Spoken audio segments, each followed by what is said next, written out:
नमस्कार, आप सभी का हमारे चैनल में स्वागत है। आज हम आपको सुनाने जा रहे हैं परिवर्तिनी एकादशी की व्रत कथा।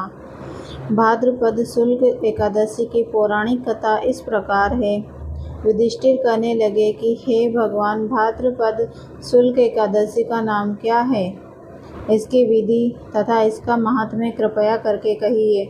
तब भगवान श्री कृष्ण कहने लगे कि इस पुण्य, स्वर्ग और मोक्ष को देने वाली तथा सब पापों का नाश करने वाली उत्तम वामन एकादशी का महात्म्य मैं तुमसे कहता हूँ, तुम ध्यान पूर्वक सुनो।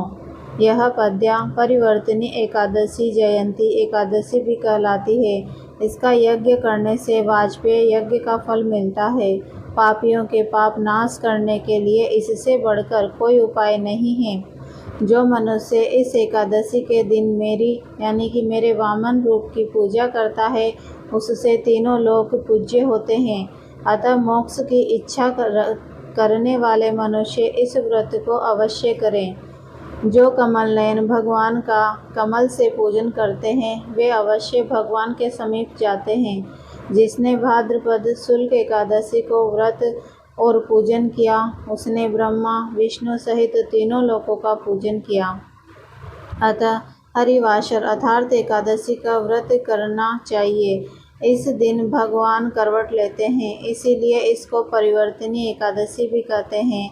भगवान के वचन सुनकर युधिष्ठिर बोले कि हे भगवान, मुझे अति संदेह हो रहा है कि आप किस प्रकार सोते और करवट लेते हैं तथा किस तरह राजा बलि को बांधा और वामन रूप रखकर क्या क्या लीलाएं की। चतुर्मास के व्रत की क्या विधि है तथा आपके शयन करने पर मनुष्य का क्या कर्तव्य है, सो आप मुझसे विस्तार से बताइए। श्री कृष्ण कहने लगे कि हे राजन, अब आप सब पापों को नष्ट करने वाली कथा का श्रवण करें। त्रेता युग में बलि नामक दैत्य था। वह मेरा परम भक्त था।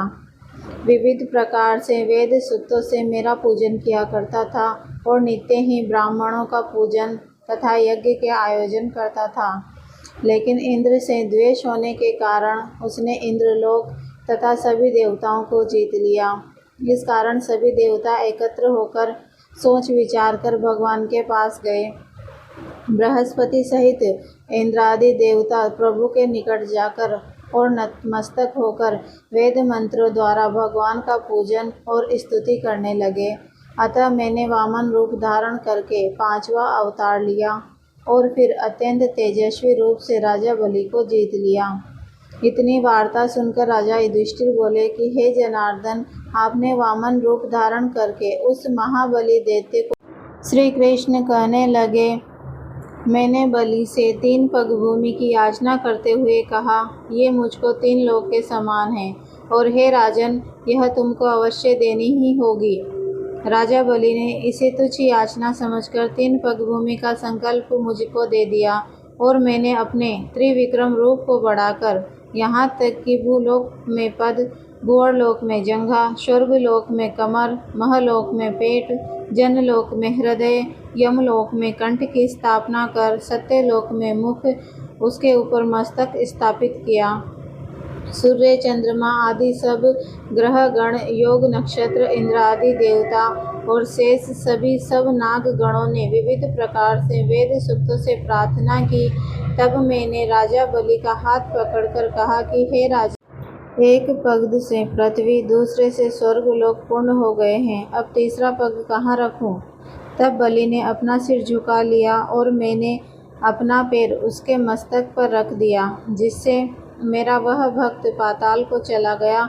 फिर उसकी विनती और विनम्रता को देखकर मैंने कहा, हे बलि, मैं सदैव तुम्हारे निकट ही रहूँगा। विरोचन पुत्र बलि से कहने पर भाद्रपद शुक्ल एकादशी के दिन बलि के आश्रम पर मेरी मूर्ति स्थापित हुई। इस प्रकार दूसरी क्षीर सागर में शेष नाग के शट पर हुई। हे राजन, इस एकादशी को भगवान शयन करते हुए करवट लेते हैं, इसीलिए तीनों लोकों के स्वामी भगवान विष्णु का उस दिन पूजन किया जाता है। इस दिन तांबा, चांदी, चावल और दही का दान करना उचित है। रात्रि को जागरण अवश्य करना चाहिए। जो विधि पूर्वक इस एकादशी का व्रत करते हैं वे सब पापों से मुक्त होकर स्वर्ग में जाकर चंद्रमा के समान प्रकाशित होते हैं और यश पाते हैं। जो पापनाशक इस कथा को पढ़ते या सुनते हैं उसको 1000 अश्वमेघ यज्ञ का फल प्राप्त होता है। जय श्री हरि विष्णु।